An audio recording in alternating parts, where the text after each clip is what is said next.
such as he is able to afford, the one as a sin offering, and the other as a burnt offering, with the grain offering. So the priest shall make atonement for him who is to be cleansed before the Lord. This is the law for one who had a leprous sore, who cannot afford the usual cleansing. And the Lord spoke to Moses and Aaron, When you have come into the land of Canaan, which I give you as a possession, and I put the leprous plague in a house in the land of your possession, and he who owns the house comes and tells the priest, saying, It seems to me that there is some plague in the house, then the priest shall command that they empty the house before the priest goes into it to examine the plague, that all that is in the house may not be made unclean. And afterward the priest shall go in to examine the house. And he shall examine the plague. And indeed, if the plague is on the walls of the house with ingrained streaks, greenish or reddish, which appear to be deep in the wall, then the priest shall go out of the house to the door of the house, and shut up the house 7 days. And the priest shall come again on the 7th day and look. And indeed, if the plague has spread on the walls of the house, then the priest shall command that they take away the stones in which is the plague, and they shall cast them into an unclean place outside the city.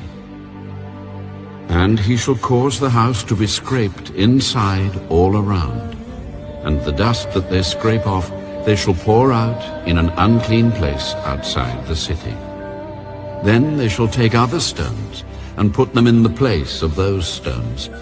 And he shall take other mortar, and plaster the house.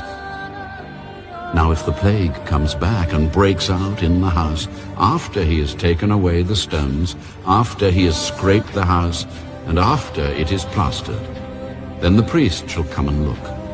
And indeed, if the plague has spread in the house, it is an active leprosy in the house. It is unclean. And he shall break down the house, its stones, its timber, and all the plaster of the house, and he shall carry them outside the city to an unclean place. Moreover, he who goes into the house at all while it is shut up shall be unclean until evening. And he who lies down in the house shall wash his clothes, and he who eats in the house shall wash his clothes. But if the priest comes in and examines it, and indeed the plague has not spread in the house after the house was plastered, then the priest shall pronounce the house clean, because the plague is healed. And he shall take to cleanse the house 2 birds, cedar wood, scarlet, and hyssop. Then he shall kill one of the birds in an earthen vessel over running water, and he shall take the cedar wood, the hyssop, the scarlet, and the living bird, and dip them in the blood of the slain bird and in the running water, and sprinkle the house 7 times. And he shall cleanse the house with the blood of the bird, and the running water, and the living bird, with the cedar wood, the hyssop, and the scarlet. Then he shall let the living bird loose outside the city in the open field, and make atonement for the house, and it shall be clean. This is the law for any leprous sore and scale, for the leprosy of a garment and of a house, for a swelling and a scab and a bright spot, to teach when it is unclean and when it is clean. This is the law of leprosy.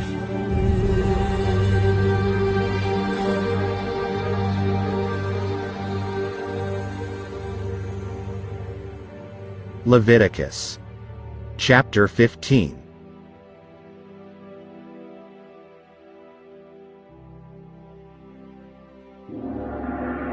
And the Lord spoke to Moses and Aaron, Speak to the children of Israel, and say to them, When any man has a discharge from his body, his discharge is unclean.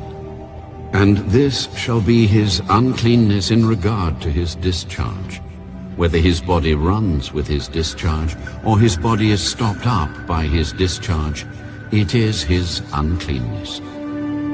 Every bed is unclean on which he who has the discharge lies, and everything on which he sits shall be unclean.